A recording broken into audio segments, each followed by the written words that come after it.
This video is brought to you by the fine folks at Dana's Jewelry Box. They specialize in handmade jewelry and crafts. Visit their page and tell them we sent you. Happy Friday.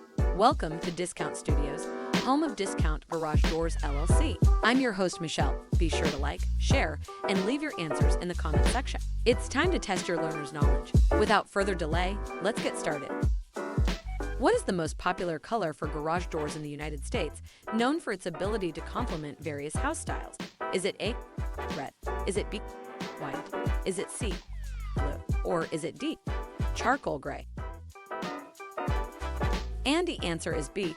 Classic white is the most popular color for garage doors in the United States, as it complements a variety of architectural styles and offers the timeless look.